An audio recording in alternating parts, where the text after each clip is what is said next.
last time when Yeah. we met, we went over some of the basic principles of Ribbis. We got through some of them and wanted to cover some more today. And hopefully this will give a little bit of a backdrop, a landscape for just delving into Hilchos Ribbis further over the course of the year. It's interesting because I don't know, this is hashkacha, sort of serendipitous. Over the last couple of weeks, I've had a plethora of Ribbis shilos that have been coming into the office. It's been sort of nonstop. I don't know if the memo got out that we're learning Hilchos Ribbis this year in the Kollel just this past hour.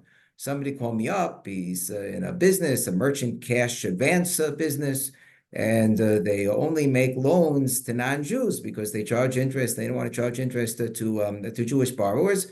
So some fellow that represented that he was not Jewish, although he had a Jewish sounding name, so they were suspicious, but he represented that he was not Jewish, so they made the loan to him, and he paid, and there was ribbis, and they collected. Then afterwards, he turned to them and he said, you know what, I lied to you. I'm really Jewish, and I want the money back.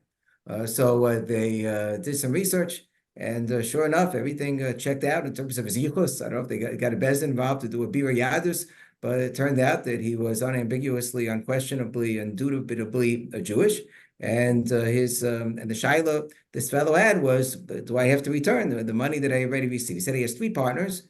The other two sounded like they might be from him as well. So the other two partners asked their rabbanim, and they found some heterim for them. He wanted to know what the story was with himself. So I said, listen, the borrower was there personal liability, or maybe it was only shibun chasim if it wasn't personal liability. So you can argue it's no worse than ribbis rabbanon. Maybe under those circumstances, with this fellow who ripped them off and bamboozled them or fooled them, maybe you could be a little bit makel on Latzes Kidei Shemaim, returning of ribbis rabbanon. So he said, no, there was a personal liability. So I said, well, maybe there is a shita. After all, we try to avoid reliance upon it, that you can loan ribbis to somebody who's a mumar. So I said the poskim generally assume this only applies to a shanu pirish, somebody who started out from and then he kind of left the fold. So when you say this fellow's in that category, so they didn't do enough research, but it seemed like the fellow he wasn't religious. It was never religious. Essentially a tinok shenishba, but clearly unambiguously Jewish. I said, okay, so probably don't have that heter to rely upon either. So I said, look, according to some poskim, there's a taz that says that ribbis kutzutza is only yotza b'dayanim if the person actually requests it. They don't request it, so maybe you don't have to return it, but here he clearly requested it. So I said, so he said, so am I stuck? Do I have to return it? I have to return everything? I said, well, no, you get a break. You don't have to return everything. You should return the ribbis. But you don't have to return the principal. So he was very relieved. He thought that if he has to return everything, including the principal. So he was very relieved. At least he doesn't have to hand back the principal. He doesn't have to suffer a net loss. But he said, this was the part I told him I'm not really sure about. That he said, my partners, since they got out of it, because they said they got some sort of a dispensation not to have to return their part. So do I have to, since we're all in the partnership together, do I have to return their share as well? So I said, right now, I don't think so. I think you all kind of have your own distinct shares in the business. But I said I wasn't as clear about that one. But I said I don't think so. But okay. Anyway, that was the shiloh that I got within the past hour. Mamish the past hour. Very interesting shilohs. Okay. Anyway, obviously all of these things should be mulled over, and I appreciate other thoughts. Now, one very important principle we mentioned last time was loas v'torah el ribbis above milove lemalve.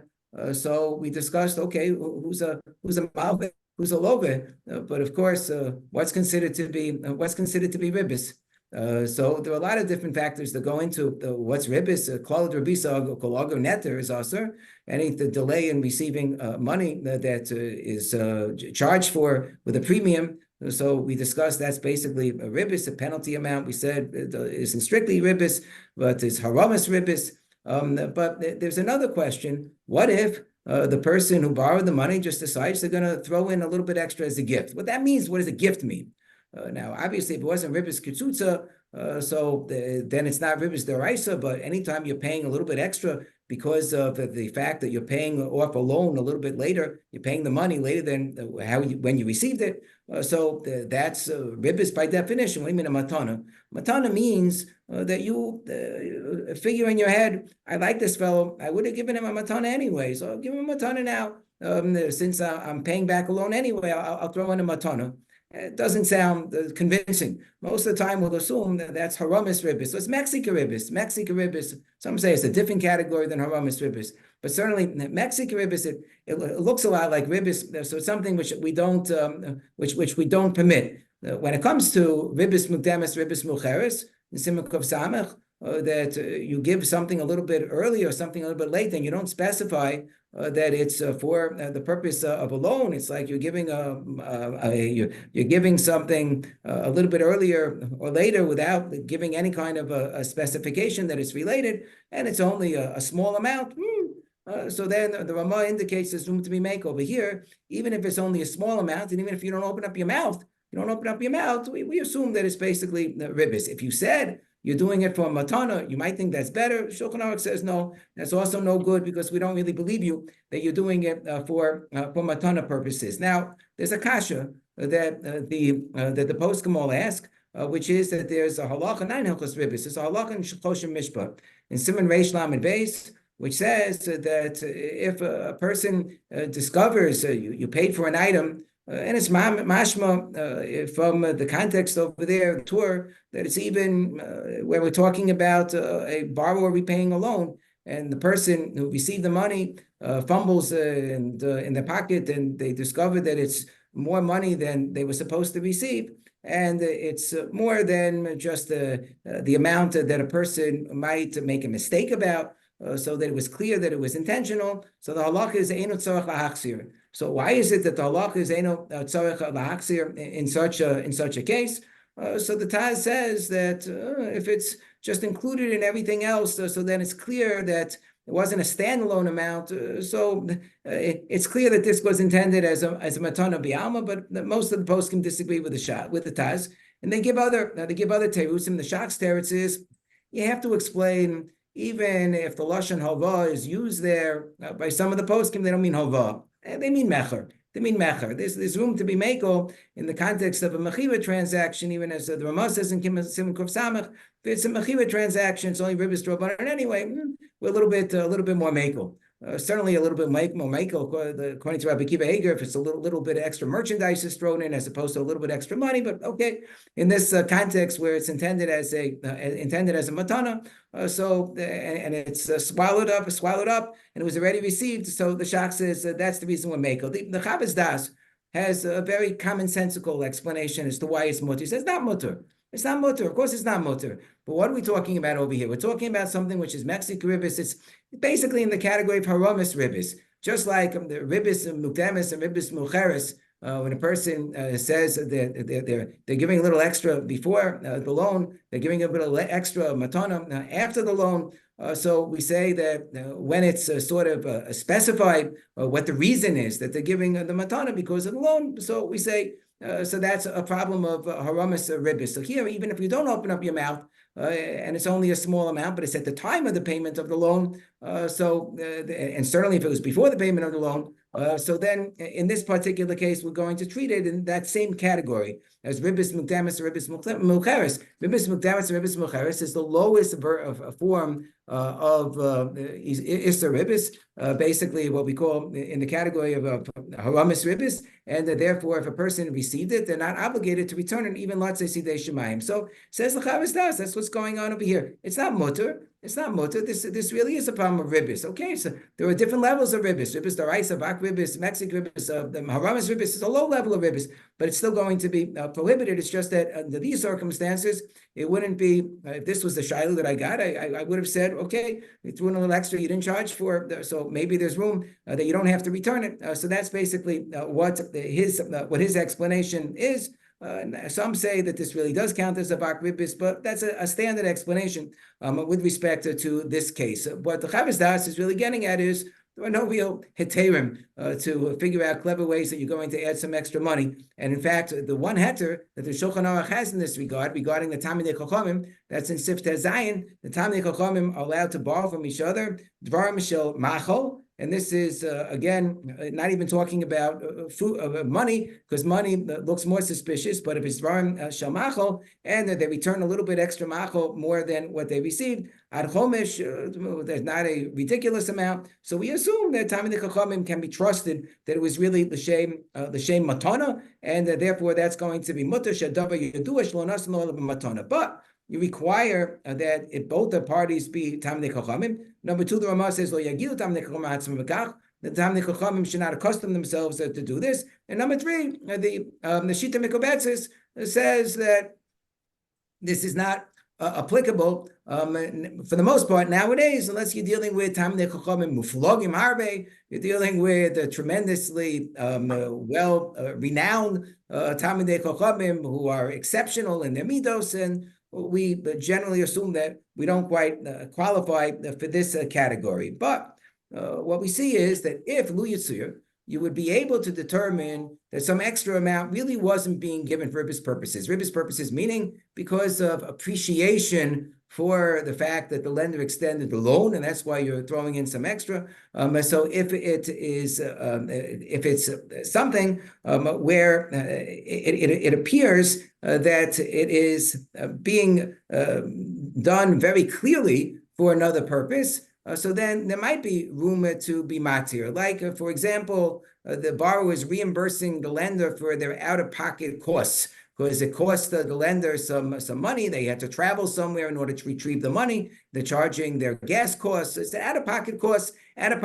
So we say that's not considered to be ribbis. That's just a reimbursement of an out-of-pocket cost. Reimbursement of the fact that the lender did a big favor by loaning the money, that's called ribbis. But out-of-pocket cost, so okay, that's considered to be a legitimate thing. So Mashal Zalman Auerbach explores the following question, and I think he's really a yachid when it comes to this. I haven't really found anybody else, but it's a published tshuva, so I've included it, but I find it really a curiosity. I don't think that it's anything that anyone relies upon. Lamaisa, he says, what if there wasn't any kind of obviously stipulated ribbis, but the lover didn't pay on time? The lover paid late, and he feels bad that he paid late. We said that even a one-time penalty payment would be also as a haramis ribbis, so there's no penalty payment. The lender's not asking for a penalty, but the borrower of his own volition wants to just reimburse the lender, so not reimburse, but give him some extra money, so he shouldn't complain about the borrower. Oh, you cost me so much agmas nefesh or lost profit, whatever it was, because you didn't return the money on time. So the borrower, therefore, in order to dispel any kind of a grievance, any kind of a teromis, he wants to pay something extra that he shouldn't be viewed as a kafui tova, that he didn't pay back his loan on time. Says the Mincha Shlomo, source 4 over here. It's true, the Ma'alveh can't ask him for any kind of money to pay him back for his agmas nefesh, about mistaber, but it stands to reason. The lover wants to be losses sidei shemayim, he could throw in something extra to mollify the Ma'alveh for his trouble. Losses sidei shemayim shapim mutar lo litain mamon l'Ma'alveh u'ledvatil es a taromish yesh lo alav sharei lo asr toira ribbis ela behova shehova shalova nos in the Ma'alveh meritzono atov. It's only the ribbis is only prohibited when it's some extra money that the lover is paying over to the Ma'alveh. Lo iku piron shel lover, but not for delayed payment of the lover that the Ma'alveh is not even asking for. Even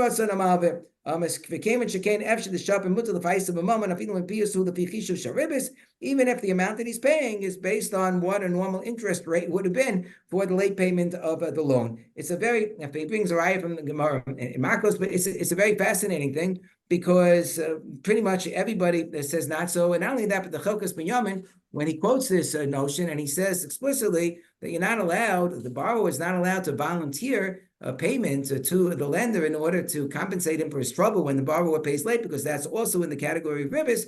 So he says, and this is something which is said over in the name of Rosh Zalman Auerbach. So he quotes Rosh Zalman Auerbach himself, as standing for this proposition, which I find to be a little bit of a curiosity, since I don't know, unless my eyes are deceiving me, Shlomo Zalman Auerbach here seems to be matter this, but everybody says it's a pella. It's so much of a pella that in most of the Ribbis, of the Hilchos Ribbis compendiums that you probably have acquired or you're looking at and so forth, you'll be hard-pressed to find the Shita of Shlomo Zalman quoted altogether. I found it intriguing that the one place where I found him quoted about this, he's quoted as saying exactly the opposite, but it's generally assumed not this way, but because this really seems to fall much more in the definition of what we worry about is being given really l'shem ribbis. It's not to say that it's not l'shem ribbis if you just want the malba not to have a tarumis. L'maisa, it's much more difficult than justifying a matana, which a Talmid Chacham, we assume, would have given to his friend, the Talmid Chacham, anyway. Here it's quite clear that the money wouldn't have been paid anyway, and therefore this, we assume, is in fact problematic. But the much more common case where the poskim are makel is where you have either a suffix, where a person's not sure of how much money he owes. He's not sure. There are a bunch of friends that go out for dinner, and one person puts the bill, and they're trying to figure out exactly how much each person owed in terms of what they bought and the taxes and the tip. It's kind of difficult to figure out the allocation. So instead of driving themselves crazy mathematically, so one person says, look, I'll round up a little bit. We're not sure exactly how much I owe, but I'll round up a little bit. So we'll make sure that I pay I'll pay at least as much as I owe. And if I pay a little bit more, it won't be the end of the world. If somebody doesn't remember how much they borrowed, maybe they borrowed $30, maybe they borrowed $50. So to be on the safe side, I'll pay $50. Or a Bezdin is adjudicating a case. And a Bezdin is adjudicating a loan case, and they have to figure out, does the borrower owe $30? Does the borrower owe $50? There's an argument to say he owes 30, there's an argument to say that he owes 50, different evidence pointing this way or that way. So the Bezdin says, we'll make up $40, we'll pay $40. But if the loan amount was really $30, so now they're being mechayev in Ribbis, so Avnei Nezer says that's not Ribbis. If it's being charged because it's a suffix, then maybe this amount, Me'ikar Adin, is really owed, or somebody is paying a little bit extra because maybe Me'ikar Adin, he really owes the amount. So then the Minchas Yitzchak says, based on the Avnei Nezer, that this wouldn't be a problem of Ribbis at all. But going back to the question that we discussed regarding Ribbis l'shem matana, so he says like this. He says that maybe under these circumstances, well, there are a couple of eitzos that the Avnei Nezer has. So one eitzah that the Avnei Nezer has is that l'rav chalamilsa yuchal lefasher sheyimchol amava kochov ribbis sheyesh alav. That again, in this particular case, let's say it's a Bezdin case where the Bezdin is being mechayev somebody $40, and according to the borrower, he really only owes $30. The lender says $50. We say in the event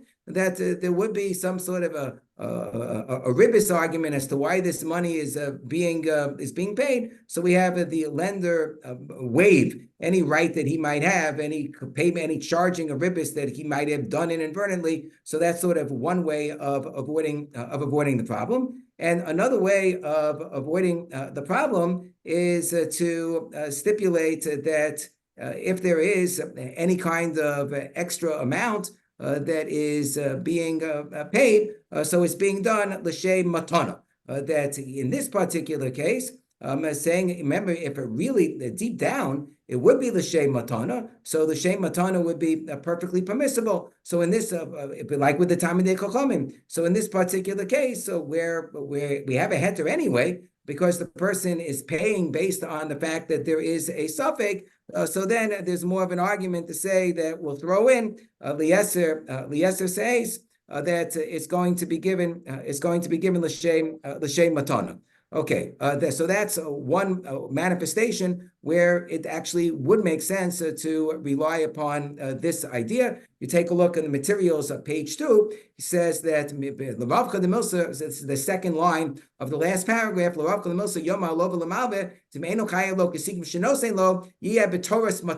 Then it should be given over b'toras matana. Now, what about the other case? The other case where the borrower, let's say, the Minchas Yitzchak discusses, is prepared to pay an amount that he owes to the lender, but he doesn't have exact change. let's say that I sent somebody to the store to buy me some lunch because I was hungry, and there's a place right here on Howard Street in where the CRC is located. You go 100 feet or so, and there's a nice dairy restaurant. So I send somebody who's going there anyway to buy lunch for himself. I say, get me a soup. And the soup, let's say, is $5.98. And he comes back and he says, okay, it costs $5.98. He essentially loaned me that money in order to buy the soup for me. So I look in my pocket, I have a $5 bill and I have a $1 bill. I don't have exact change. Maybe I have 50 cents or whatever. I don't have exact change. So it's much easier for me to just kind of round it off and give the person $6. So is that considered to be permissible? So it's interesting. The Minchas Yitzchak himself says, and maybe the case is where the lender doesn't have exact change. If he would have exact change, so I would take the exact change, but he doesn't have exact change. He doesn't have 2 pennies. So I say, okay, so I'll give you just the $6 instead. So the Minchas Yitzchak says that, and there's a paragraph here that got cut off, actually, for some reason when I was copying and pasting. So the paragraph says that if we're dealing with simply a case that the lobe doesn't want to be matriach, that he's giving some extra mitam, it's not for the purpose of a matana that we have to argue is the matana sincere or not. He just doesn't want to trouble himself to search for more money until he has he doesn't want to take the time to find the exact amount of money. Maybe he could. Maybe if he looked in his wallet, he'd be able to come up with 98 cents, but he doesn't want to bother himself. So since the lender doesn't have to change anyway, it's easier for him. It's easier for him. He's saving himself from the tircha. But it's not that he wants to give him a ton, he's just saving himself from tircha. So he says that Kamal Lamot the Dugma, if the person would drop the 2 pennies on the ground, he wouldn't go searching for the 2 pennies. There are people who would go searching. Maybe this halacha doesn't apply to them. But for those people who wouldn't go searching for the 2 pennies, he's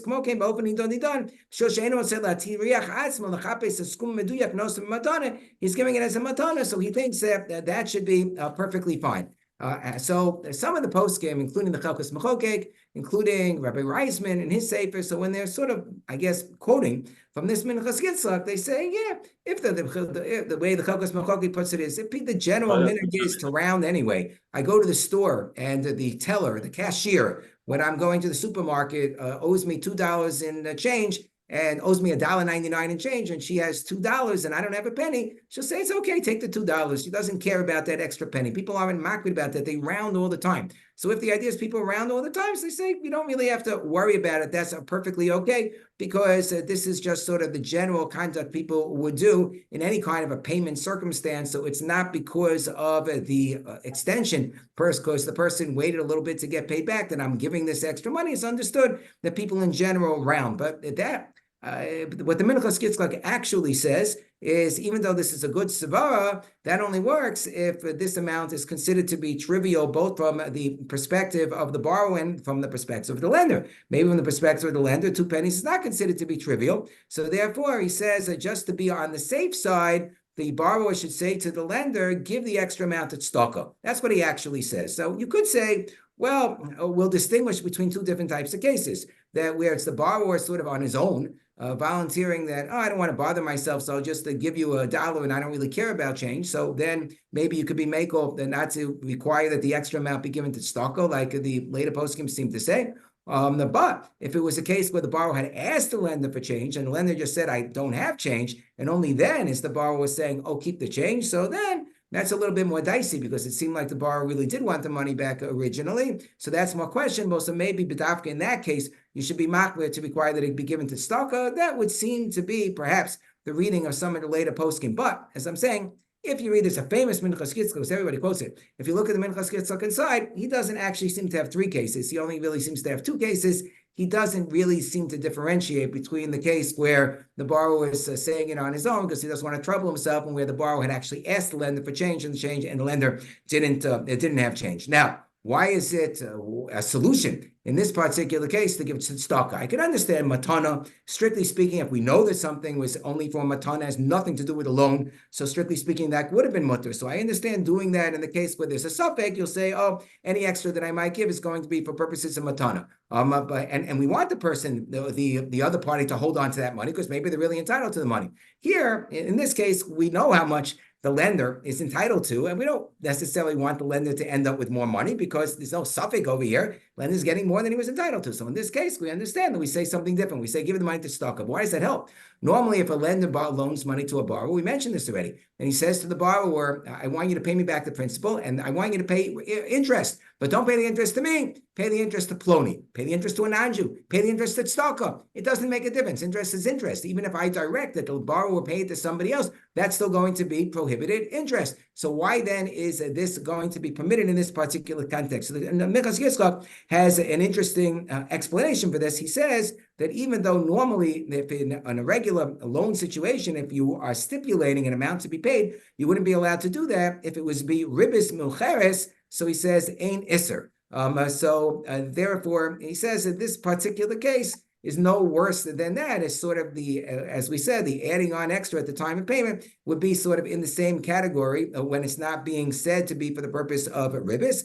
And he says that not only that, but there's a Radbaz that goes so far as to say that b'shas hova, you can even direct that extra money to be given to stock, and even though we hold that that's mamish ribbis, so we wouldn't rely upon that. But he said in this particular case, which is essentially a ribbis milcheres case, he says kiel od me avak ribbis, which is even more kal than avak ribbis. Bevada yesh lahakil. That's the reason why he makes this suggestion, which would otherwise be a curious suggestion of stipulating that the extra amount be given to stock. But as I mentioned, I saw both Rabbi Reisman, the Chalkas Binyamin.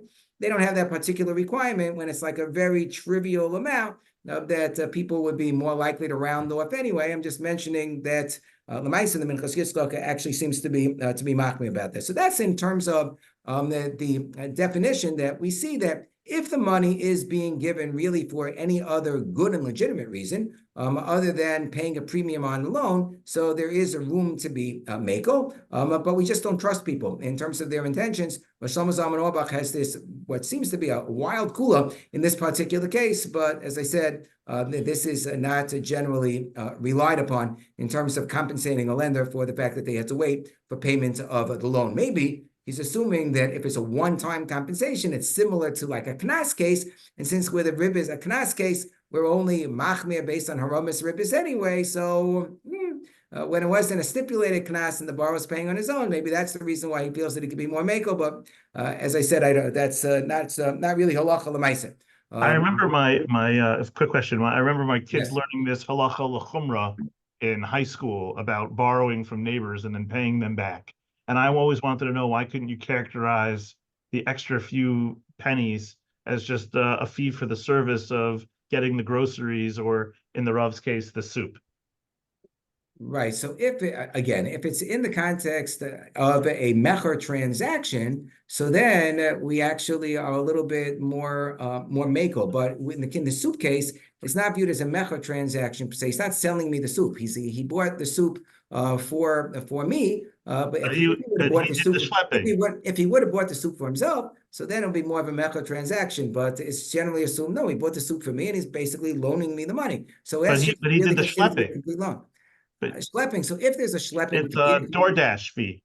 Yeah. So if a person would typically charge money for schlepping, so then that might be okay. But if a person wouldn't typically charge money for schlepping, so then it's much more difficult to justify. That's why I say that for out-of-pocket costs, it's much easier to be makel than for schlepping costs. Like a person actually had to spend money on gas. Okay, so that's a little bit easier to justify than under these circumstances. Okay. What would Rabbi say about keeping the change by when it's being split by Venmo or electronic payments, Zelle, and for no real reason, people just round up 35 cents or whatever it is. They split the ride and they know exactly to the penny what it is, and it's not very hard to press the buttons. They just round up just because. It's a very good question. So the Chalkas Binyamin says that when the minhag Medina is that people just round up, whether it be a loan transaction, purchase transaction, anything you do in life, You just round up. People round because it's just easier to keep track of your finances by rounding up. That's what everybody does. So then there's more room to be makel. That's what he seems to indicate. Again, it would have to be rounded up within reason. As I said, if I go to the store, I go to the cashier, this is not a Ribbis transaction, even b'toras mecher. I'm paying for the item right now. And the person's just giving me change, and they see that I don't have, sometimes they don't even ask me. If it's $1, they owe me $1.98, okay? And they'll just give me a $2 bill. They won't even ask me for 2 pennies. They won't ask me for the 2 pennies. It's just done. That's the minhag Medina. So if it's something within that range, I think there's room to be made. But I think once you get beyond 2-3 pennies, then it already becomes questionable. And maybe then they really, look, if you made a stipulation that it should be given to tzedakah, the problem there is, what if the person doesn't give it to tzedakah? So it would have to be sort of an understanding that it's actually going to go to tzedakah. Unless you say to the person, next time you give tzedakah, so it'll be understood that the dollar bill that you're giving includes the 20 cents extra that you got over here. So maybe that could work. Okay, next category that's very, very important is we discussed it a little bit, but it's sort of, honing in on it. We spoke at who's a malvin, who's a lobe, in terms of shibud aguf, shibud nechasim, in terms of as the balim yuduim, like the Rashba. But there's another very important point, of course, that's at the beginning of the whole Shulchan Aruch presentation, Hilchos Ribbis and Siman Kuf Nun Tes, l'nachli sashach, that if it's a non-Jew, that you're either borrowing from or you're lending to, so then all bets are off. That may, according to Rama, may even be a positive commandment. If you're going to loan money to a non-Jew, you have to charge Ribbis. But at the very least, it's certainly allowed by Michlal Esei that we learn. This is an additional pasuk teaching that you're not allowed to lend interest to a Jew, only to a non-Jew. So Michlal Heina Tashemea Lav.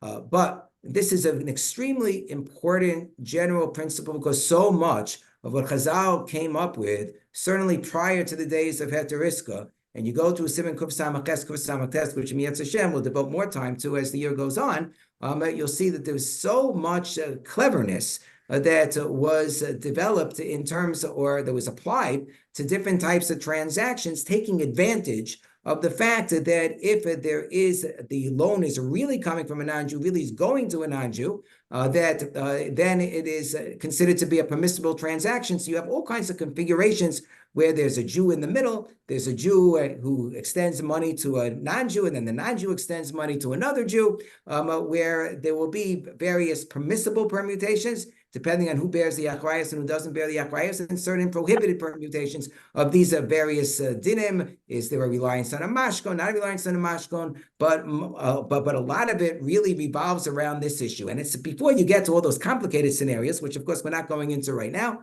there is sort of the fundamental question of, I know that I'm Jewish, right? I think I'm Jewish, right? I know everybody here, you're all Jewish. It's great. We can't loan money to each other with interest. That's clear. I go outside and I go to certain sections of this neighborhood and I kind of know who's not Jewish as well. Okay, that's when I'm dealing with human beings. Sometimes I have a question about somebody. I have to do a bir yadus, like the phone call that I got. Okay, sometimes it's not as clear. But usually we can make a simple determination. Is this person Jewish? Is this person not Jewish? But I'm not dealing with a person. I'm dealing with an entity. We mentioned the Heter of Moshe, that if the entity is borrowing money, it could be a whole bunch of Jews all together. They're all Jewish, but they only have shibud nechasim, not shibud aguf. And he's makel about that. And the other poskim hold that that's not Ribbis deraisa, but it's going to be Ribbis derabbanan. That's if you're the borrower. But Moshe admits that if it's a lender, if I have a corporation, he doesn't hold by the Heter of Rosh Weiss. If I have a corporation that is the lender that's making the loan, and it's a corporation of Jews, and I have another Jew on the other side who's the borrower, so that's Ribbis gomer. If interest has been, that's Ribbis gomer. It's a merchant lending association, or whatever it happens to be. But I have as a mortgage company. It's made up of Jews. They're extending a loan to an individual Jew. That's a Ribbis gomer. But the question is, what if this bank, this organization, this association, what if it's made up of a combination of Jews and not Jews? When is it that I say that it's Jewish? When is it that I say that it's not Jewish? Even in terms of the entity that's borrowing, assuming they're going to be machmir, not like Rav Moshe, at least to hold it that it's Ribbis derabbanan. When do I define an entity as Jewish or as not Jewish? So an interesting source, and this is just, I identify it to you because this is used as sort of the major source, is a tshuva by Rav Moshe that has nothing to do with the subject. There are two things about this tshuva, and it's a very interesting thing. Number one, Rav Moshe, tshuva has nothing to do with the subject of Ribbis. And number two, the conclusion that's derived from this tshuva of Rav Moshe doesn't seem to be exactly what he says, but it's a very interesting thing. From this tshuva of Rav Moshe, which is found in Even Ezer of all places, the end of a tshuva in Chelik Aleph Siman Zayin, Rav Moshe, there's a conclusion which is made by the poskim that we go after the majority. We go after the majority. Is it majority owned by Jews? Then it's a Jewish entity. If it's minority owned by Jews, then it's a non-Jewish entity. What was the question posed by Rav Moshe? It was, can I own shares in a company that does business on Shabbos, or am I guilty of doing Chaburah b'Shabbos? That was the question that was posed to Rav Moshe. And Rav Moshe said, oh, well, the truth of the matter is you own shares in a company, you own nothing, you own garnished. You own the right to collect dividends. They don't care what you have to say. You don't really have any ownership interest in the company. They give you voting rights, which Minchas Yitzchak thought was significant. He says, the voting rights don't count for anything because they don't really care who you vote for. You don't really care who you're going to vote for. You own stocks and you get a prospectus in the mail. You get hundreds and hundreds of pages in the prospectus. What do? You do what everybody else does. You dump it in paper recycling. None of these things have any meaning to anybody. So therefore, he says, it's just pitume mili bi'alma that they're giving you the right to vote for the president, vice president. You could care less about any of these things. You just want to make money off of the stocks. That's understood. That's a given.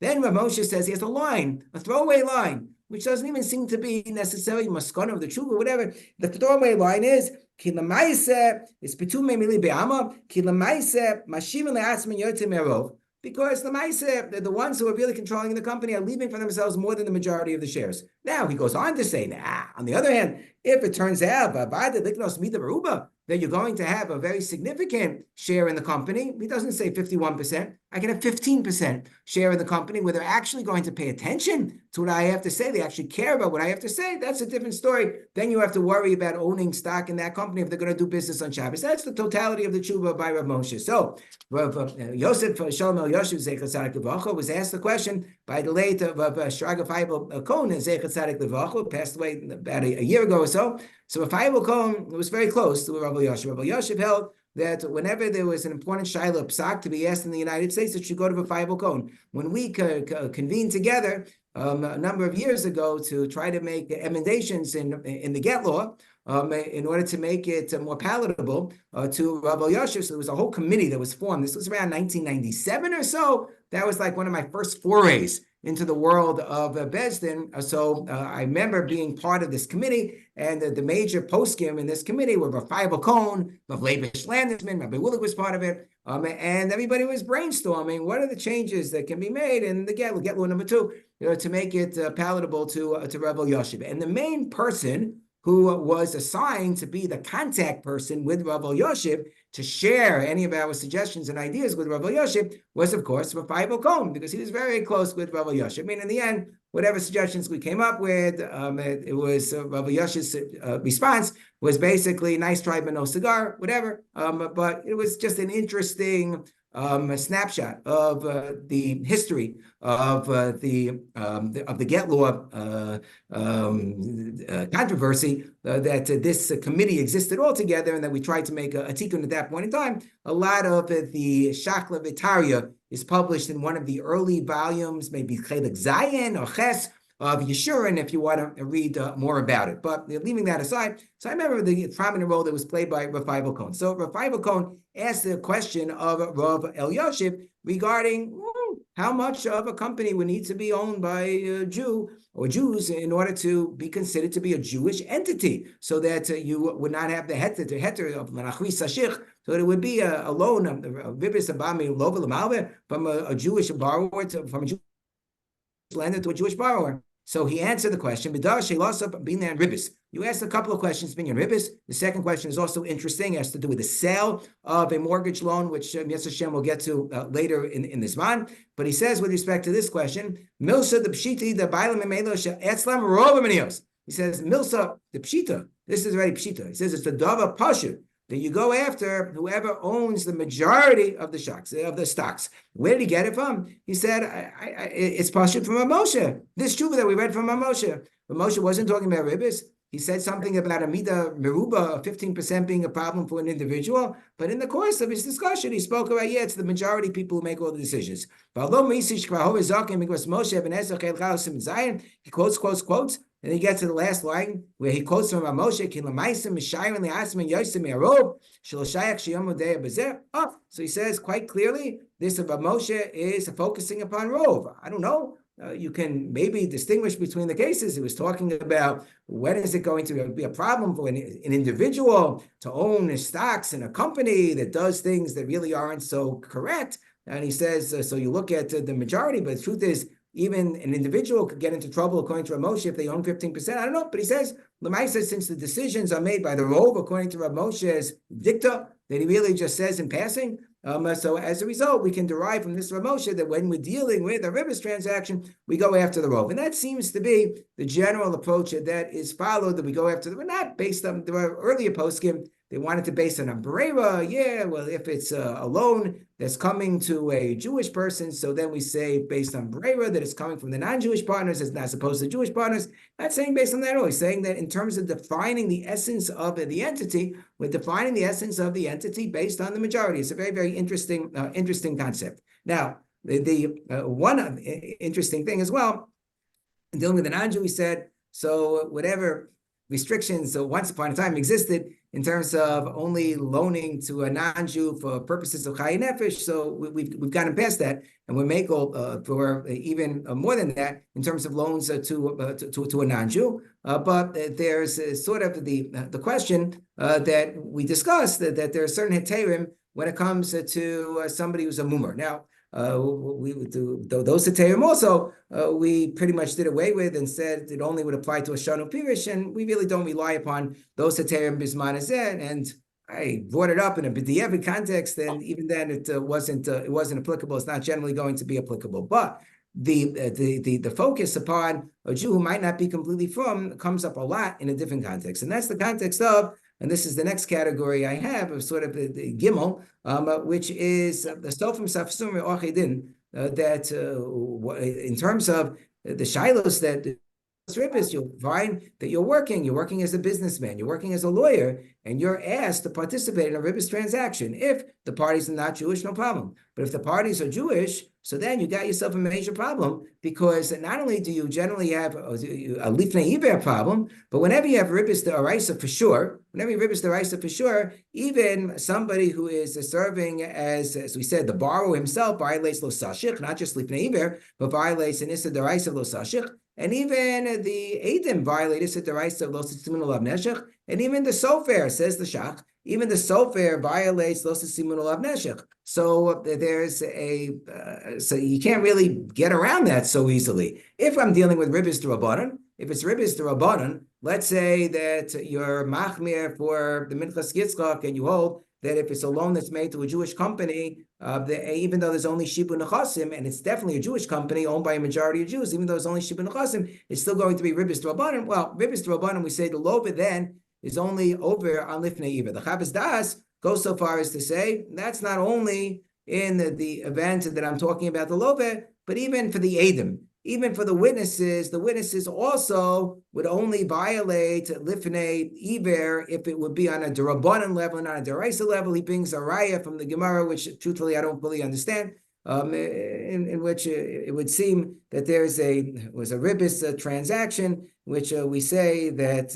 the Eidim might have where the Eidim did not violate an Issa Ribbis if they signed in this transaction, and the reason why we're assuming that is because it's probably only an Issa D'Rabbanan. I don't know why that case was only an Issa D'Rabbanan, but leave aside the raya. He says that the same thing would apply to the Eidim. So some of the poskim say this applies to everybody across the board. Maybe not the Arif, but certainly the Sofer as well. That the Sofer also, if it was only Ribbis d'Rabbanan, probably would only violate Lifnei Iber. And if you're a lawyer, you're going to be one of two things. Either you're going to be the Sofer. The Sofer is the worst thing you could be if you're a lawyer for this transaction. That means you're drawing up the documents. Rabbi Reisman has some very interesting, Heiki Tim says, what if he had a paralegal draw up the document and draw up the document himself? What if the lawyer drew up the document, but he left blanks, and then the parties filled in the blanks? I don't mean that the parties filled in the blanks. when I worked as a lawyer and I prepared documents, the things that would be like the blanks to fill in, the names of the parties, the amount of the loan, and the amount of the interest, those are like the most important things. Everything else was templates.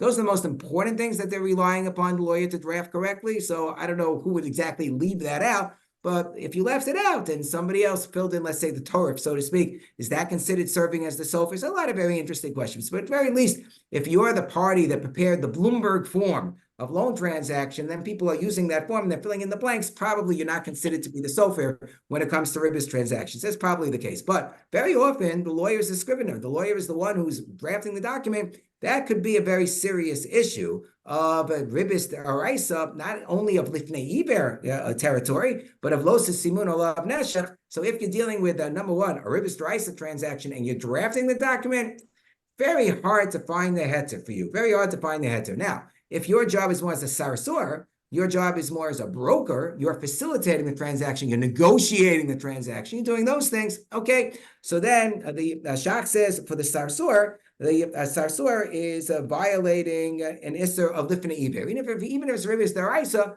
we assume that for Sarasor, it can't be worse than Lifnei Iber. Now, Lifnei Iber is also an Isser. Lifnei Iber is an Isser Daraisa. So how does it make it better if it's Lifnei Iber? Because Lifnei Iber, you have the potential Heterim of Chari B'Dinar. If it happens to be Chari B'Dinar, that if you went into the work, they wouldn't find you as a lawyer, they'd find some other lawyer. There's a chumrah based on the Mishnah Melech that it would have to be that they could find a non-Jewish lawyer. It can't be just they find some other Jew who's going to violate the affair. They have to find a non-Jewish lawyer. But let's say they could find a non-Jewish lawyer. So then that's like the Nazir is asking for a cup of wine. He's not on a different island where you're the only person who can travel to the island to give him a cup of wine. He can find, so you're on the same island and there's plenty of wine available. You can get the wine from somebody else. That's called Chari B'Dinar. There's no Daraisa violation of Lifnei Iber. But there is, according to many poskim, the Ramah that talks about this in Yoredei Siman Kuf Nun Aleph, not so long before we get to Hilchos Ribbis, that there is an Isser Misayeya. According to many Rishon, there's an Isser Misayeya that you're not allowed to help out, even if you're not the one who's directly enabling the transaction, but you're facilitating the Avera. So then that would still be an Isser D'Rabbanan along the lines of the Chiyuv that we all have to be Mafish Meisur,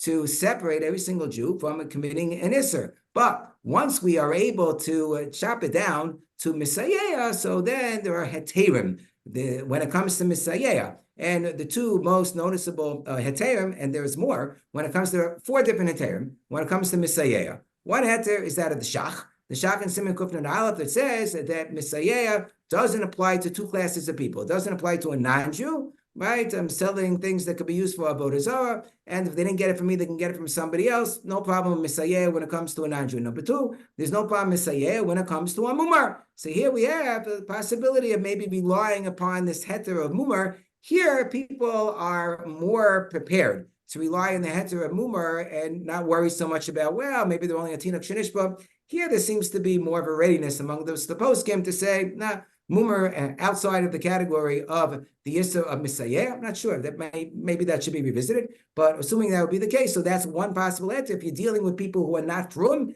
you're not actually drafting the documents, you're just facilitating, negotiating the transaction. Somebody else could do it if not for you, it's not Jewish. So then there is the possibility of relying upon this idea that even if it would be Ribbis Daraisa, your role would only be Lifnei Iber, and it's already been whittled down to Misayeya, and the first people are not from. So then, with respect to Misayeya, there's room to be Mako. Furthermore, this might be a better Heter. There's the Heter of the Dogam Meravava. The Dogam Meravava, the Noda B'Yehuda, says, nah, the Iker isn't whether the person's a Mumar or not. It can be from. The Iker is, are they doing it b'mezid or not? Are they doing it b'mezid? You're a lawyer. You say to the people, listen, you're both Jewish, and really, I have this thing known as Heter Iska, and this could avoid the Isur Ribbis. Say, we don't care about Isur Ribbis.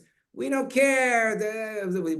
We don't follow halacha. This is not something that we care about. So it's clear they're doing it b'mezid.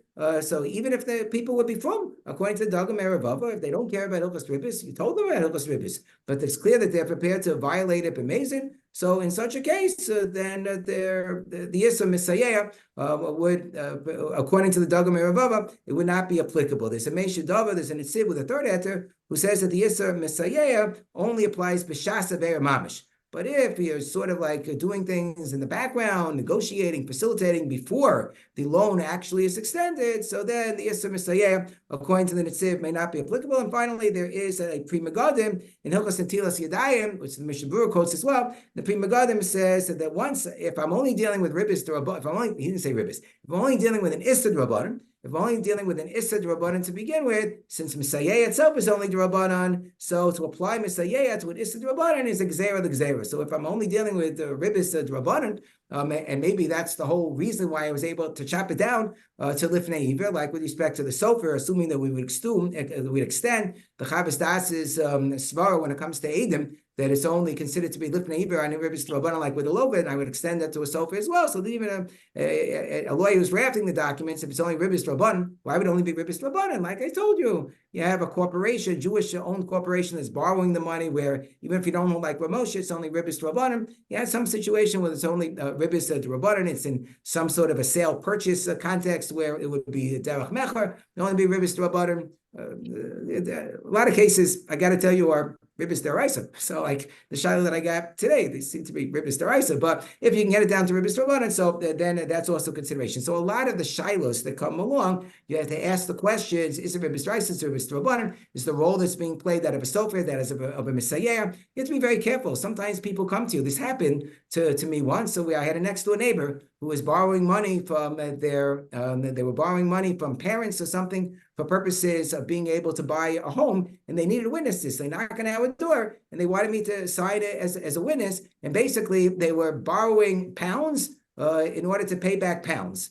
Because they were like British or something, and it was a transaction here in America where it was a sa'a transaction, because British pounds in America is considered to be like payroll, so you can't borrow 20,000 British pounds to pay back 20,000 British pounds unless unless you actually have at least one British pound. I don't know if they had it or not, but I said I didn't want to sign it. I didn't want to get involved in that as an aid, because then even if you sign a document, you could be, if it's a Ribbis transaction, then you could be guilty of lo sisim olav neshek, or even if it's that case was Ribbis D'Rabbanan, but there would still be a problem according to the Chabas Das on a Lifnei Iver basis. So you have to be so these shilas do come up. Okay, now, next very important principle. This is Gimel. Actually, it's the second Gimel. There are two Gimels, right? Okay, fine. So as we know, sometimes that happens. So Heter Schiras of Schiras Kesef. So one very important principle, as I mentioned to you, is Ribbis is about Argoneter. It's about,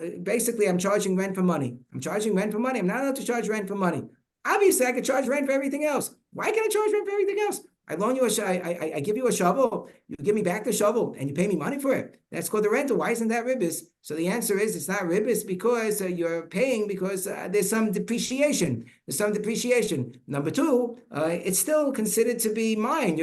I get to charge money when you're using my property.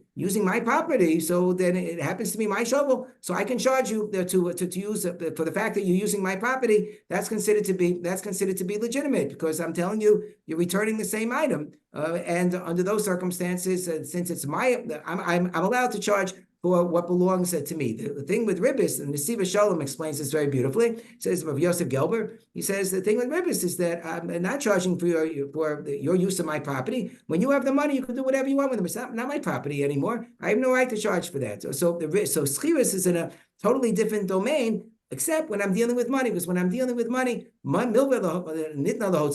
money is generally supposed to be used for spending purposes. It's not the same item that's being returned, and there's no depreciation per se, so you don't have these sevaros to rely upon. And the Gemara gives you a very pointed story about this. The Gemara really makes this very, very clear, explicit, because it tells you a story of an Amora who was renting out his money. He thought, you know what? I'm not lending the money, I'm renting the money. What's the difference between lending and renting? Well, if I lend, so a borrower is chayav onsin. But here, a borrower is chayav onsin, but a renter is not chayav onsin. So he said that it should be mutter, because I'm taking, said Rav Chama said, I'm taking responsibility for any onsin. If there's any kind of an accident that occurs with the money, so then I'm not entitled to get the money back. It's like any rental. So therefore, since I'm bearing a certain amount of responsibility, that's part of what we mean when we say that it's still mine, right? So I'm bearing a certain amount of responsibility. I take responsibility. There'll be depreciation. I take responsibility. I take the loss if there's going to be an onus as well. So he thought that would be good enough, but it turned out it wasn't good enough. Not only was it not good enough, it was viewed as a Ribbis deraisa. He lost all of his money because that's the halacha. If you lend out a Ribbis, you lose your money. You lose your money. Your fortune falls apart. So the Gemara asks, what's the difference between this and a shovel? Why is it I can rent out a shovel and I can't rent out money? So the Gemara gives the answer and how you tweak it. Within the two categories I discussed, the depreciation, the fact that it's chose be'ene. There's a discussion exactly how significant each of those factors are between Rashi and Tosas. We don't have time for it today, but the Gemara gives the basic explanation. That the number one, the shovel is returned itself; it never left the domain of the owner. And number two, there's depreciation. So Tosfos gives the simple explanation what Rav Chama was thinking. He thought that there's a difference between lending, where the borrower is responsible for everything. He's a shoel, he's responsible for everything, even onsin, and renting, where the borrower is not responsible for onsin, and that's why the lender thought that it would be perfectly okay. But it turned out that he was mistaken. Lu Yitzuyer, that somebody had $1 from the Lubavitcher Rebbe.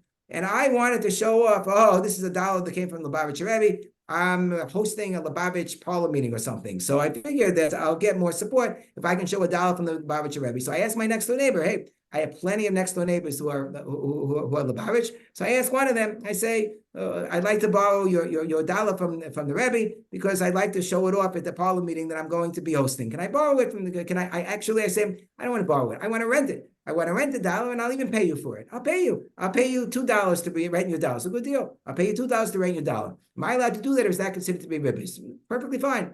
I'm not taking it for purposes of spending. It's not lahotza nitna. I'm just going to keep it in my possession. The person's going to get back the same $1. If they'll get back the same $1, so then that would be perfectly permissible. Under these circumstances, obviously, I would not be allowed to take achrayas for onsin, because with money, that's too dicey. But then this person who's renting it to me, he takes achrayas for the onsin, and I'm a regular renter. I take achrayas for gneva v'aveda, no problem. And I'm going to return the exact same $1, and I'm also going to pay for it. That's not considered to be ribbis, because I'm not spending the money, and I'm not a borrower. We can see from the chiyuvim that I'm not a borrower. So under those circumstances, Shulchan Aruch says befeirush, that's okay. That's okay. The problem with the money is what the money is generally used for. The money is generally not intended to be returned to the lender. It's intended that I'm going to be spending the money and so forth. So Trumas Hadeshin is a wild notion. I only mentioned the Trumas Hadeshin because this really was the segue to Heter Iska. This was sort of the first idea, innovation of where you might come up with some sort of a guarantee for receiving your money. So Trumas Hadeshin said, I have a great idea. We'll just have people rent money. I said, you couldn't rent money? He said, no, look at Tosfos. Tosfos said the problem was that Rav Chama thought it was okay because he was responsible for onsin. What if Rav Chama would be responsible not only for onsin, but he would also take responsibility for gneva v'aveda? Oh, isn't that brilliant? He'll take responsibility for both onsin, and he'll take responsibility for gneva v'aveda. So he says the implication of Tosfos is then it would have been fine. Then it would have been perfectly fine. So he said, so I have a great idea. Have people just rent out their money. That the one who's renting out the money will take responsibility if there's onsin. He'll take responsibility if any of the money that's being spent around gets stolen or lost for gneva v'aveda. He'll even take responsibility. We'll throw in for good measure. He'll even take responsibility. The owner, the giver of the money, the lender of the money, well, really the one who's the owner who's renting out the money, will even take responsibility for pshia. We'll throw in pshia. Oh, wonderful. And then there is a sort of an expectation that the money will come back, and the person will pay a rental fee, whatever the rental fee is. He'll pay a rental fee for the money, and the only way that this individual will be off the hook will be in the event that or the only way that this individual will not be off the hook, because otherwise the one who was renting out the money is taking responsibility for onsin gneva v'aveda and for pshia. is if he'd be mazik. Mazik, of course, be mazik somebody's property. So obviously you're going to be chayav. So Trumas Hadeshin said, great. So we'll simply have the money rented out. And the only liability that the renter will have for the money is if he's mazik the money. But why should the owner of the money believe the renter that he wasn't mazik the money? In order for him to bring, he has to prove that he wasn't mazik the money. And the only way that he can prove that he wasn't mazik the money is if he brings the two individuals from the community who will serve as Eidim, who will testify that he was not mazik the money. And who are the two individuals? The Rav and the Shliach Tzibur. The Rav and the Shliach Tzibur, who know kind of what's going on in a general, vague sense, but it's pretty much a vadai, karav the karav the vadai shlo yedu kol achrayus. They're not going to know everything that's going on with respect to all the money that's being spent around. And in such a case, you would even be allowed to stipulate a sum. You could stipulate a sum. Well, instead of calling it ribbis, we'll call it a rental fee. Isn't that brilliant? And we'll do it with money. This was the Trumas Hadeshin's a brilliant idea. And of course, this is what translated later on. Trumas Hadeshin lived when? Like 1390 to 1416 or something like that. So the Trumas Hadeshin came up with this brilliant idea that sounds a lot like our Heter Iska, but it wasn't in the context of an Iska. It was in the context of renting money. So you could rent money, and we're just going to say that the only chiyuv of the one who's renting it will be if he's mazik, but we're not going to believe him that he wasn't mazik. And in such a case, he would be obligated to pay back the money and to pay the rental fee for the money. To make it very secure that it's unlikely that we're going to have the witnesses who will be able to say that that he was they will be able to say that he really kept the money properly and wasn't mazik the money. It'll have to be the Rav and the Shliach Tzibur. And then he says that we find, like with respect to Iska, we put all kinds of conditions in as well, that maybe we tell the person who's receiving an Iska that, and this is before we had the Heter Iska idea, that they're only going to invest it like in a certain way with precious jewels, and they have to store everything in the ground, even though we know that they're not going to do so. And if they don't do so, so then they're going to have a chrayas, and pretty much the principal is going to be guaranteed. So he said, do we see that we have similar type devices in the context of Iska? He says, I know that's different.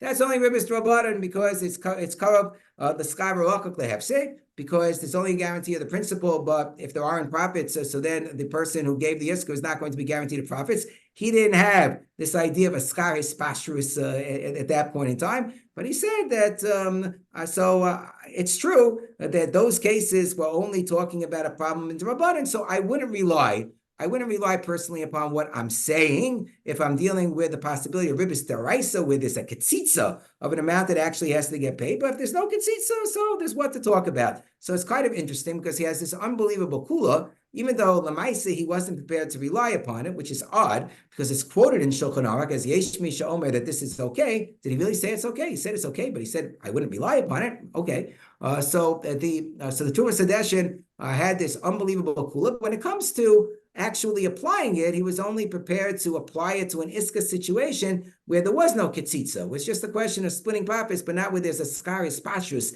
that says, oh, we're going to guarantee a certain return because we're going to presume profit. So it's sort of interesting. So he was a progenitor of the Heter Iska, but he was, in the end, in the final analysis, he was a little bit less makel, but in the initial analysis, he was unbelievably makel. He was unbelievably makel. Who was it who really didn't like the Trumas Hadeshin's kula? None other than the Vilna Gaon. Vilna Gaon on the side of the page of the Gemara, it quotes the Trumas Hadeshin, says lo nirali, but in the side of the Shulchan Aruch, he's a little bit stronger than that. Side of Shulchan Aruch, so here we have in the Shulchan Aruch, bimkiba olav, this is, I think the Ramah, bimkiba olav maskir kol achrayos, if the maskir accepts upon himself all of the achrayos, bein the gneimer obeyed the bein achrayos to own sin, yesh matirin afilu maskir lo tziyam. So some say that it would be mutter to charge a rental fee, even if the person's going to be spending the money. So it's an incredible thing. He's not going to be giving back the same money, but nonetheless, you could charge a rental fee in this case. And he quotes from the Trumas Hadeshin. The Beragua quotes this, and the last words of the Beragua are very revealing. Mishtaka dor v'lo yomer.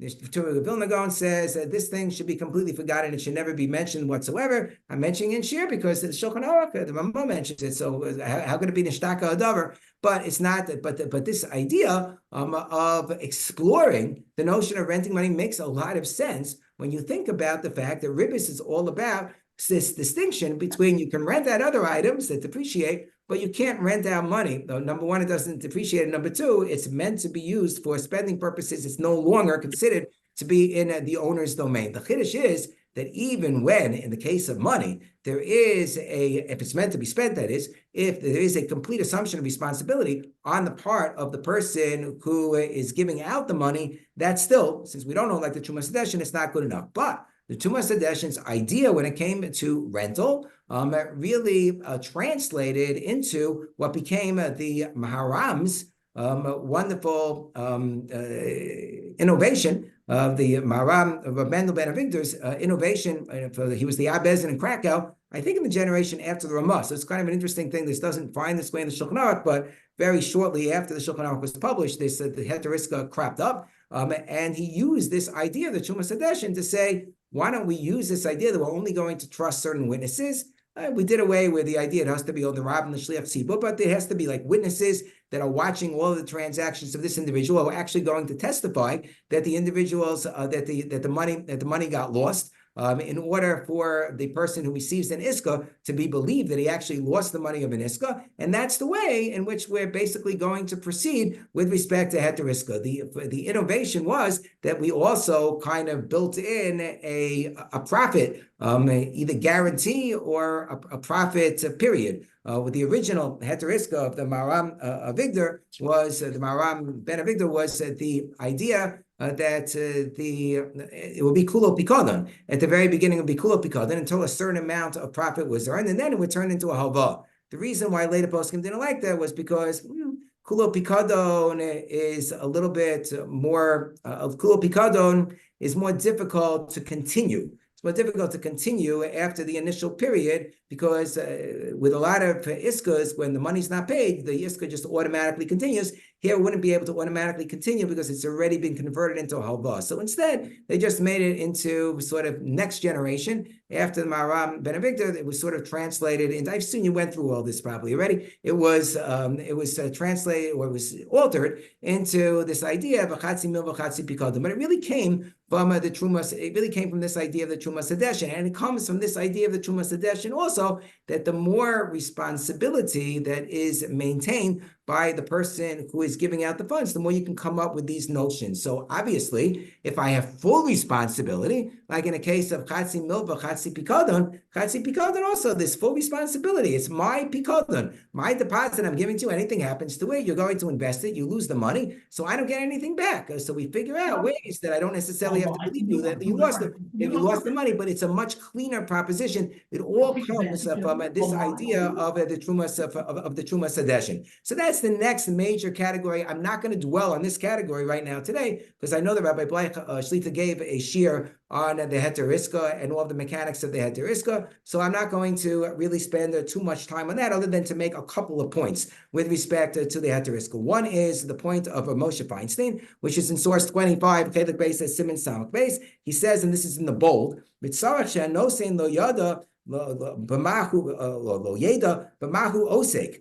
That it's very important when money is being given for Iska purposes, if the idea is that the investing partner, so to speak, is going to be guaranteed of his principal, including with respect to the pikadon portion, because he doesn't have to believe the managing partner that he actually lost the money unless he's able to produce witnesses. And Rav Moshe doesn't like the idea of having to produce witnesses. So he says maybe he'll produce like Edim Shaklanim. He's not like so comfortable that there won't be lying witnesses who will say that we saw that a loss was suffered. We don't really worry about that, interestingly enough. Moshe was very worried about that. So Moshe said it should be a shvuah chamur for everything. That you need a shvuah chamura.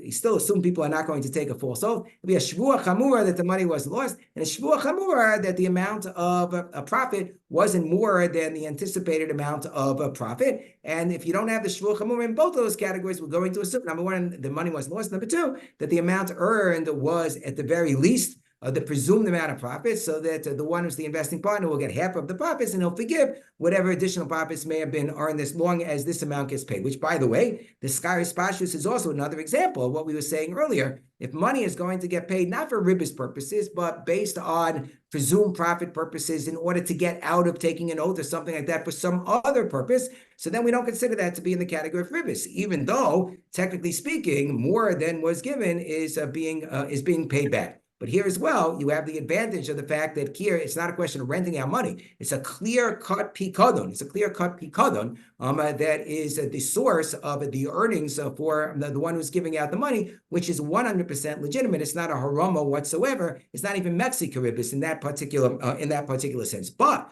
if the one who gave the money knows for sure that the money got lost, like for example, the money was given in the Heter Iska, just says it's being given for the purchase of certain real estate, and it's known that real estate went down in value. So then I don't need Eidim, I don't need a Chaburah. I know it's an Anansadi. It's better than Anansadi. It's Ani Yodea. The person who gave the money knows himself that the money was lost, so then he's not allowed to collect. Then he's not allowed to collect. The Heter Iska has to be something very real. I mentioned that we had a case here in the CRC where there was a fellow in the community who borrowed money. It was an interesting thing because it was so weird. You can't assume that people remember halacha when they're engaged in their business transactions. These were people who they were learning people. They would learn like in the morning and they would transact business in the afternoon. They had millions of dollars of loans going back and forth. Half of the transactions they forgot to execute a Heter Iska. Half of the transactions, they forgot to execute a Heter Iska. There was these interest-bearing transactions. Half of them they remembered. There was like some Heter Iska form that was loosely included within the materials, whether fully filled out or not. Okay, so then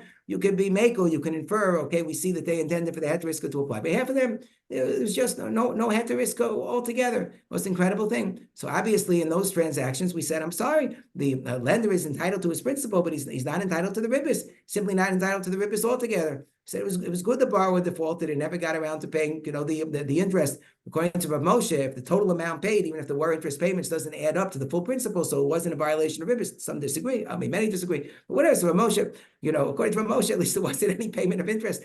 And we said you can't collect interest in that case. But what was interesting is half of the cases the were Heter Iska said that the person who received the loans, he said, or received the Iska, he said, I'm prepared to take a Shvuah Chamurah. But Moshe said you can require Shvuah Chamurah in shul, during davening, you turn the lights off, you have candles lit, the whole production.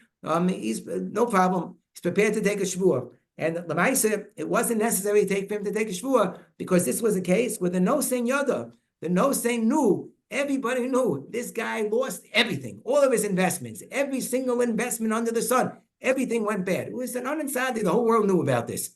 So in this particular case, we said, okay. Number one, he's prepared to take a Shvuah. We're not requiring him to take a Shvuah. But number two, this is very much an Anansadi. So we're going to have a requirement for the Chatzi Milva, but not for the Chatzi Pikadon. So with respect to those loans.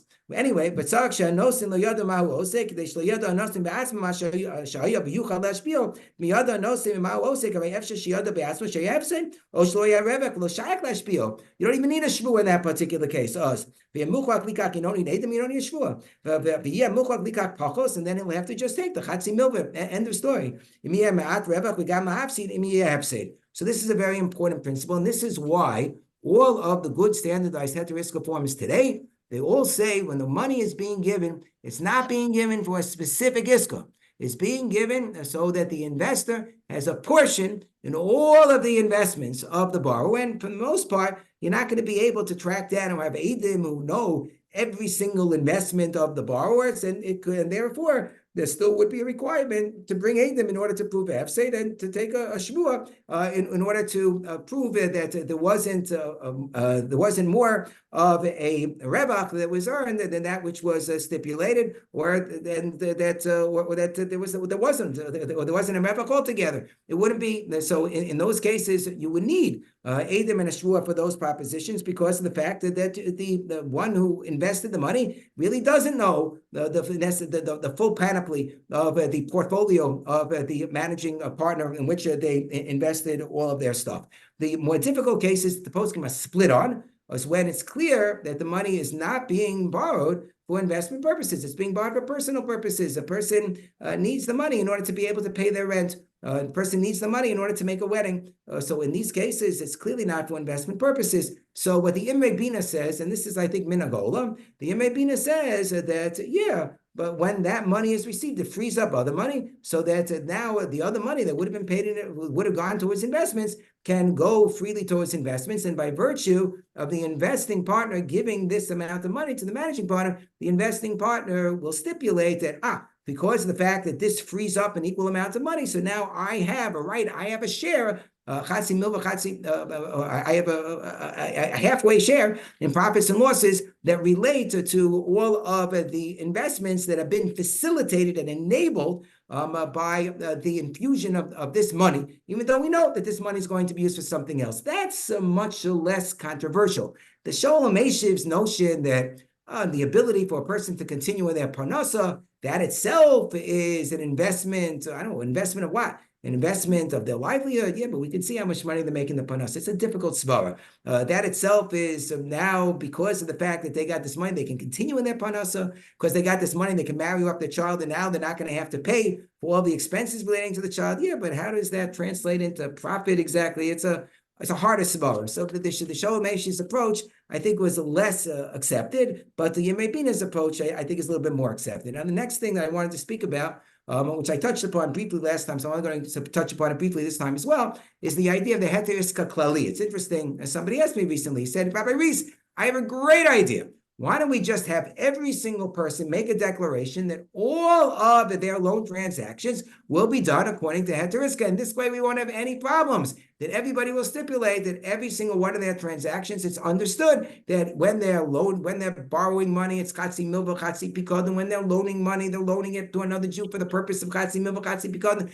Just have people make this declaration. I said, it's such a good idea that actually somebody else thought of it before. That was the great grandson of Rabbi Kiva Eger, Rabbi Alter Azriel Meir Eger, who was the Abbezin of Lublin. So he came up with this wonderful idea, which is called the Heter Iska Klali. And in case you think that this is very far-fetched and outlandish, you find it, you look in I was looking in one of the Haredi newspapers a couple of years ago, and this idea was resurfacing. There were a bunch of Rabbanim, a bunch of distinguished Rabbanim and respectable Rabbanim who signed off on the notion that everybody should do this. Every year when they go to the Rav to sell their chametz, they should sign this Heter Iska Klali form. I can tell you, it's not such a bad idea. Now that I experienced myself a din Torah here at the COC, two very from learning Yidden, I got to tell you, this case that I'm talking about, these were mamish Talmidei Chachamim. They were Talmidei Chachamim, and half of their transactions, they forgot to execute a Heter Iska. I'm just telling you, Ma'aser Shahaya. So it's not really such a terrible idea when you think about this notion. The problem is that it may not work. Minor detail. May not work. Why doesn't it work? So the whole the premise behind it is that it's like a bodah, like you get up on Rosh Hashanah, I want my nadar, I'm going to be b'telim miputalin. So that's one way that it works. And the second is so Rav Aaron Kollel, his Mishnah Rabbi Aaron, the source 28 on page 7 over here. So he says that both of these notions are problematic, really for one fundamental reason. When you do a bitul modas, it's beino vein atzmo. So you're saying a neder that I'm going to take, so it's not really meant as a neder. Anything I'm going to do in the future is based on my initial das, but there's no chavla kamina, there's no other party, there's no third party who's involved in this stipulation. This only affects this individual, not any other second party or third party. It doesn't affect any other individual. But once there's another party, that party has to buy into it. If they haven't bought into it, what difference does it make? The borrower says, oh, it's a Heter Iska. I didn't loan you money with a Heter Iska. It's nice. You thought there was a Heter Iska, but I never made this Heter Iska Klali declaration. And it's not a Heter Iska. And even if both parties will make the declaration, sounds a little bit from our own, he says, even if both parties declaration, to say that something that you're doing is kolosa das rishona hulose, that's when you're doing something bestam. That you made a declaration at the beginning, and now you just do something which is vanilla and boilerplate. So we say you intended all of the conditions that were from before. Well, what you're doing right now is in direct opposition, contradiction to what you said before. Very difficult to argue. I said everything is going to be an Iska. And then I sign all of these papers saying, oh, I'm borrowing money and it's tied onto the LIBOR interest rate in London. And What are you talking about? How is that a chatzi milva chatzi pikadon? You're writing explicitly that you're doing something different. You're writing explicitly that you're borrowing money and you're going to pay with interest. That's what you're doing. That's not kol osa, that's we should have osa. So he said it's very, very difficult. If b'shas meiser, it's one thing to have something which is a bittul, that you do a bittul modos, but to be mavato, or you do, but to create a chalos of an iska, you can't create a chalos of an iska unless everybody says that this is really going to be an iska. And particularly if you say that it's something exactly the opposite, very, very difficult to make that argument. But it's interesting that Rav Moshe Feinstein seems to have reversed himself on this particular subject. At one shuva in Shnas Tafshin Lamed Aleph, which he was asked actually by people in England, does it make sense to do a Heter Iska Kollel for banks? He said, no, you can't do that. Heter Iska Kollel for banks? What are you talking about? First of all, and Heter Iska talks about Eidim, and that they're going to accept Eidim or not Kasherim. And secondly, it would have to, the Heter Iska Kollel applies to all the borrowers. You can have non-Jewish borrowers together with Jewish borrowers. And obviously, you don't need it for the non-Jewish borrowers, only be the Jewish borrowers. And they're not going to take very kindly to distinguishing between the Jews and the non-Jews. So just practically speaking, he says that you can't really do this.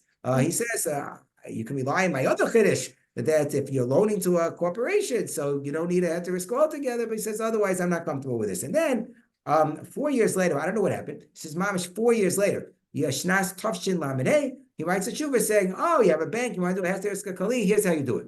Now, maybe because he was talking about America, maybe he felt in America, you don't have these same tensions, you don't have the same problems. I don't know, but he said, this is no problem. You could do it in America. This is a tshuva that he wrote to his son-in-law, by Moshe David Tendler. So he wrote this tshuva that he felt that this was actually something that would work. Why would it work? He said the reason why it works is because when you have a bank, their Heter Iska Kollel makes sense. Because every single person who enters into a transaction, they know that they're entering into it subject to all of the rules and regulations of the bank. That's like understood. It's like built in. It's like when somebody goes to the Beth in America, they sign the arbitration agreement, and they say, I am accepting upon myself all the rules and procedures of the Beth. Rules and procedures of the Beth are not written in the document. It's a separate standalone document, but they're incorporating it. So here, all of the rules and regulations of the bank are automatically incorporated in any transaction of the bank. So therefore, that's something which is mimela, and both parties go in with their eyes wide open. He suggests it's something that should be publicized, hung on the wall. This may have been, there was a bank in Muncie. It was owned by Frum Yidden, and they had a giant Heter Iska that was hanging on the wall. Could be this was the case that was being described by Rav Moshe. So it's something that, even though if it wasn't hanging on the wall, if it's something which is accessible, you look up the resolutions and the regulations of the bank and you would find it. So therefore, it's understood that the parties are accepting this upon themselves. Now, Rav Moshe says that normally it's necessary, parties enter into an Iska, they have to understand what the Iska is all about, but presumably the Heter Iska Kollel, if it's available, so they have the ability, if it's spelled out, more than just the words Al Pi Heter Iska Shel Maram, but it's actually spelled out. This is how the Heter Iska works. This is that it's Chatzi Milva, Chatzi Pikadon, and it's the losses and the profits are split evenly. And there's a Schar Tircha. Remember the Schar Tircha, very important to pay, because otherwise you have Ribbis that the managing partner is doing work on behalf of the investing partner when it's a Chatzi Milva without getting reimbursed for it. So that's why you have to have the payment. But he says payment, no problem, $1.50. But Moshe was comfortable with 50 cents. You have some amount that's paid. Important that it get paid. So that was the case of Rav Ilish in the Gemara, where Rav Ilish apparently had an Iska, and then when they found it afterwards, and after he died, so it didn't say that there was a Schar Tircha that was being paid. So he said, Rav Ilish is another one, is a Gava Rabbah, for sure that would have been, and this amount would have been incorporated, that it would be divided, if not in terms of payment, you can have it work another way, which is that the managing partner receives 2/3 profits and only shares 50% in losses, or he only has to pay the 1/3 of the losses, and he shares 50% in the profits. You could do it that way. So however you draft this, they said that's obviously what Rav Ilish had in mind. So when we had this in Torah, so one of the Toadim had a very interesting, one of the parties who brought along sort of their halachic advisor. So they made a very interesting suggestion. They said, based on Rav Ilish, here we're dealing with two Elocha Talmidei Chachamim. So obviously, even if there was no Heter Iska, it's considered like it's Memela that there should be a Heter Iska. I didn't think that was a good svara, because in the Rav Ilish case, it's not a contradiction to the document. because the document says it's an Iska, and typically in Iska, so there is an allocation of the profits and losses in this particular fashion that the managing partner is going to get more. If you enter into a transaction, you say explicitly, the one like Rav Yona was saying, you say explicitly that everything is going to be subject to interest being paid and so forth, and there's no suggestion of Iska whatsoever. You have to fill in the blank and say that they change the entire structure and nature of the transaction. It's going to supersede the terms of this document. To make that much of a jump, I think is too much. In terms, even if I'm dealing with two Talmidei Chachamim, we didn't feel comfortable being able to make that inference. Okay, but if you do have a Heter Iska Kollel that governs all of an institution's activities, so then it's much more feasible to make this argument. And what I included in the materials was, number one, the standard form Shtar Iska of the Beis in America, so you can refer to this and feel free over the course of the year to improve it, because it could probably benefit from a little bit of improvement. It has a sort of a funny language. I don't know why we haven't changed it over the years. Probably we should. Where people were like wondering, is it like really saying that there's a possibility of bringing Eidim or taking a Chaburah? Does it just say that the amount of presumed profit is going to be paid up front?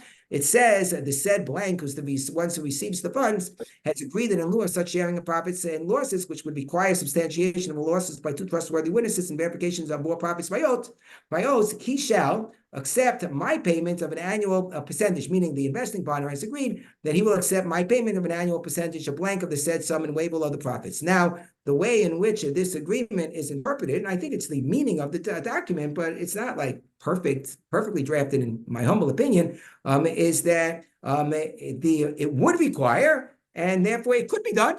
It would require, yeah, it's true. It would require substantiation of losses by two trustworthy witnesses. You want to do that Gegus and Day. It would require verification of all profits by oath. That's perfectly feasible if you really want to do that. If the managing partner really wants to do that, but the managing partner decides for whatever reason he's not going to do that. So then the investing partner will accept the payment by the managing partner of the annual percentage of the presumed profits that relate to the chelik hapikadon. So okay, I think it's certainly, and people have written on this. I have a Chaver who wrote a book on business halacha who made reference to this document. He said, yeah, he doesn't love the language, but he thinks it works. So I think that since we realize that it works, so the general approach is don't mess with something that works. But I don't know, maybe with a little bit of tweaking, it could be made just a little bit more clear. I don't know. So something to think about. Then I have a nusach Heter Iska Kollel that we got from one of the major banking institutions. And of course, I referred to it last time, so I'm not going to go into it again. The Yeshiva University form, Heter Iska Kollel, that seems to live somewhere in cyberspace, but it does come to life whenever a student asks for it and the general counsel's office refers them to me and says, yeah, we have it. I know they have it because they sent it to me. So, okay, good. At least Baruch Hashem, there's something. So I want to just, I think, conclude here, because we've reached the hour and a half point. There is another very important inyan with respect to Ribbis transactions when it comes to non-loans and commercial transactions, of when Ribbis is applicable, when it's not applicable in terms of two price systems, in terms of credit transactions, in terms of prepayments, in terms of discounts, and things of that variety, where there's a major distinction that is drawn between goods on the one hand and what would be sachar, the payment to an employee who has already begun working, or schirus of a property, where a two-tiered system is considered to be more permissible. And the reason for that, and this is anybody who's learning Daf Yomi, it's going to come up in the next couple of blot of the Daf Yomi, very, very important principles of what is the real price and what is considered to be the variable price. If the real price is the higher price, and you say a discounted price is really something that's not the real price, there's more room to be makel. If the real price is the lower price, and then somebody is paying more, either in terms of money or in terms of goods later on, so then you're going to have Ribbis issues, but there are all kinds of very interesting, fascinating exceptions. I just wanted to, make a notation of that, because that will come up in many, many contexts of non-loan type transactions, or where you have two parties who want to enter into something that otherwise would have been a loan transaction. They restructure it along these lines. This has to do with concepts of psika and huzla and all of those and parsha that are very, very important to understanding the real life applications of Hilchos Ribbis in many, many different situations. But if you already have situations where you're being asked to prepay for items or you're being given discounts for paying something upfront, so just bear in mind, if it's real property, probably, and you're making a kinyan, you're in better shape. If it's an item that has not yet been received or delivered, so then you're in more dangerous shape. And we'll just leave it at that. And there are many, many different rules and exceptions. And where a poel fits in is also an interesting question. But basically, you have to be machmir if the poel hasn't started their work, and more make if the poel has started their work. And those are the basic principles. So now we have laid out sort of the landscape in terms of the basic principles and basic concepts that will come up throughout Hilchos Ribbis in different ways, shapes, and forms in terms of how we characterize the Malva, how we characterize Lova, how we characterize Ribbis, how we what are the major either workarounds or solutions when it comes to Ribbis, and we will, Yetz Hashem, over the course of the year, speak about much more specific applications at great length to see how all this plays out in the modern age. Are there any questions before we wrap it up for the day? Thank you, Kollel. This was great. Thank you for being available for part 2. Okay, sure. It is my pleasure. I want to wish everybody a ksiva v'chasima tova, a good gebench shur.